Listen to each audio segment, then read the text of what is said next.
What's up guys, it's Bucky. Welcome to your 5th Java tutorial, and in this tutorial I'm going to be talking to you guys about something called a variable.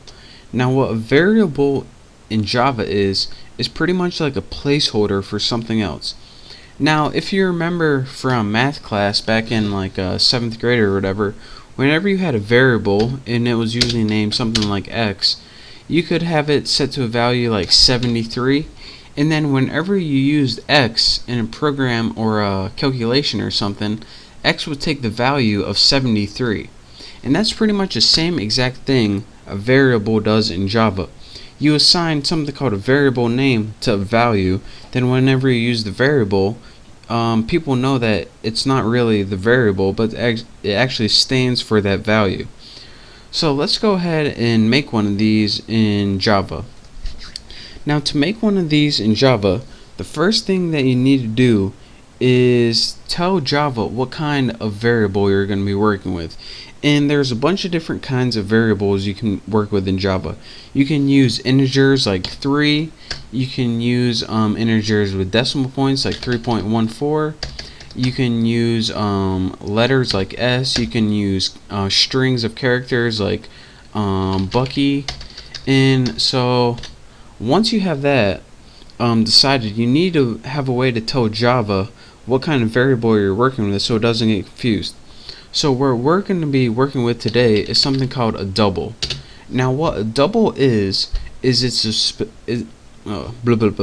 a keyword that tells Java, alright, you're going to be working with a number, but this number can have a decimal point as well. So after you tell Java what kind of variable you want to work with, you got to give it a name. So let's go ahead and say we're going to be working with a variable called double, and we're going to name it tuna. Now after you have a variable called tuna, you need to give it a value. So go ahead and write tuna, which is the variable name, and then go ahead and press equals. Now what equals is here is something called the assignment operator, and what it does is assign a value to tuna. So what value are we going to assign to it? Let's go ahead and write 5.28, my favorite number, 5.28. So here's what we did so far.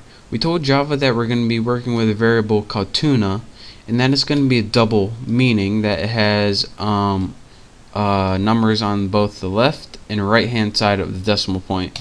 Again, an integer is only a whole number like 8, 10, -4, and a double has a fraction like 5.28, 8.18. So again, we told that tuna is a double. It has a fraction. Next we said, alright, what's the value of tuna? Well, here's the name, here's the assignment operator, and here's the value. Tuna equals 5.28. Now we have a variable that has the value of 5.28 that we can throw into any Java program.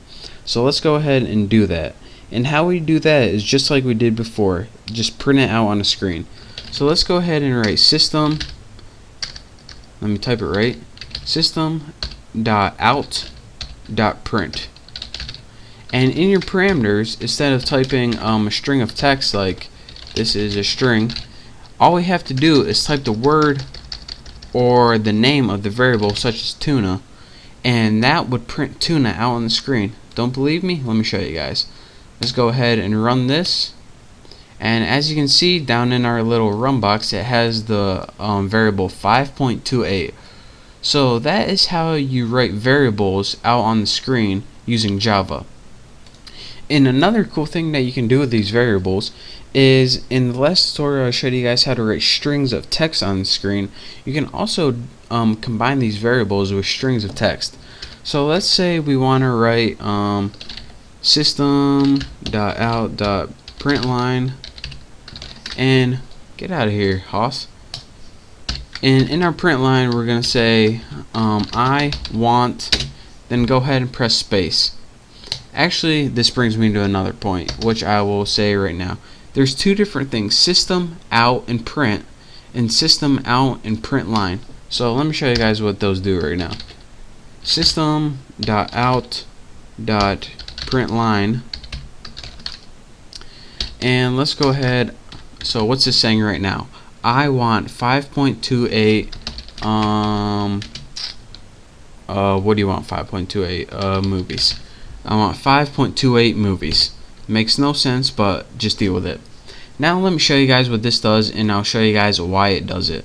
Let's go ahead and run this, and it says, okay, we printed 3 things, but it only is on one line. I want 5.28 movies. And let me show you guys why this is.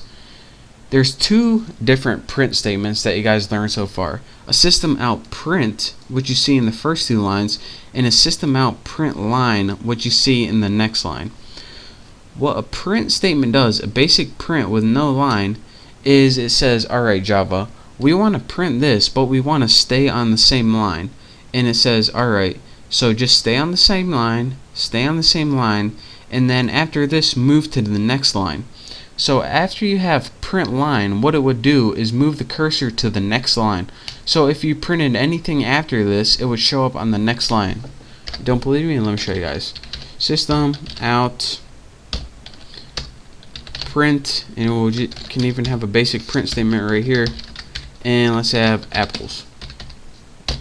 Let me go ahead and run this, and as you can see, this one moved to the new line. So that's the difference between the print statement and the print line statement. Anytime you use a print statement, it stays on the same line that you're printing on, such as here. So this whole thing's on the entire line. As soon as you have a print line statement, what it does is when it gets to the end of printing it, it moves to a new line. So that's the difference between a print statement and a print line statement. And again, that's your quick tutorial on how to use variables. Again, this is called declaring a variable. This is called assigning a variable a value. Again, this is the name of the variable, and this is the value. This is the assignment operator right here. And anytime you want to use a variable to print out on your screen, just write system out print, and then write the name of the variable right there, and it'll print out on your screen. So again, that's your quick tutorial on variables and how to use variables in Java. So thank you guys for watching. Make sure to subscribe to my channel. Don't forget to check out my next tutorial. And again, thank you, and I'll see you next time.